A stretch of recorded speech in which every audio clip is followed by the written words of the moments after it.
اللہ سبحانہ وتعالیٰ نے اپنی اس آیت فرمان عالی شان میں فرمایا کہ اے محمد صلی اللہ تعالیٰ علیہ وسلم، آپ میرے اپنے امتی اور جو آپ پر ایمان لائے ہیں، قل للمؤمنین، جن لوگوں نے آپ کی رسالت کو، نبوت کو تسلیم کیا ہے، ان سے آپ فرمائیے یغضوا من ابصارہم یحفظوا فروجہم، اپنی نظر کو بچائیں تاکہ ان کی شرمگاہیں محفوظ رہیں۔ لہذا جس ظالم نے نظر نہیں بچائی ان کی شرمگاہیں برباد ہوئی، بے غیرتی بے حیائی میں مبتلا ہوئی۔ حفاظت شرمگاہ کی ضمانت آنکھوں کی حفاظت لیتی۔ وَيَغْضُضْنَ مِنْ أَبْصَارِهِنَّ، اور عورتوں کے لیے فرمائیے جن عورتوں نے آپ کی رسالت اور آپ کی نبوت کو تسلیم کیا ہے، ان کو بھی حکم دیجیے کہ غیر محرم مردوں کو نہ دیکھیں۔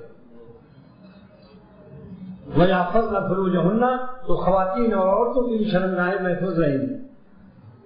آگے جو فرمایا اللہ تعالیٰ نے کہ وَاللَّهُ خَبِيرٌ بِمَا يَصْنَعُونَ، اللہ تعالیٰ باخبر ہے جو ان کے مصنوعات ہیں۔ میں حالت سفر میں تھا، اس آیت کے بارے میں میرے دل میں خیال ہوا کیا یہ نظر کی حفاظت نہ کرنا اور دوسری عورتوں کو دیکھنا یا لڑکوں کو یہ ایک فعل ہے اور عمل ہے، لیکن اللہ تعالیٰ نے یہ فنون اور یعملون نازل نہیں فرمایا، یسنعون کیوں نازل فرمایا کہ ہم ان کی صنعتوں سے باخبر ہیں۔ یہ کون سی صنعت فیکٹری چلا رہے ہیں؟ نظر بھی فعل ہے یا نہیں؟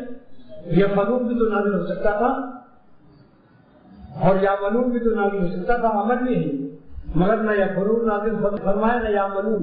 کیا فرمایا؟ یسنعون، جو یہ صنعت بناتے ہیں ان کی صنعتوں سے ہم باخبر ہیں، ان کی مصنوعات سے ہم باخبر ہیں۔ اور سفر میں کہاں سے تفسیر پائے؟ اللہ تعالیٰ سے دعا کیا کہ اللہ یہاں تو کوئی تفسیر ہے نہیں، مگر جس کا کلام ہے آپ تو موجود ہیں،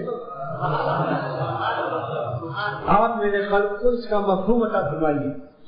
فوراً اللہ تعالیٰ کی رحمت سے بزرگوں کی دعائیں ہیں، دل میں عطا ہوا کہ نظر کے وقت میں انسان کی مختلف ڈیزائن بنتی ہے۔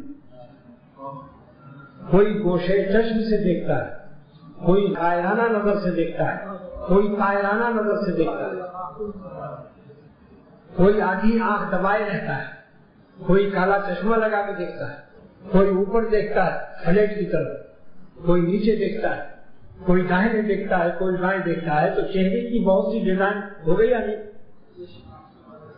پھر میں گھر پر آ کر میں نے تفسیر رحمانی نکالی تو الحمدللہ جو اللہ تعالیٰ نے عطا فرمایا، میں علامہ نوسی سید محمود بغدادی مفتی بغداد تفسیر رحمانی میں لکھا۔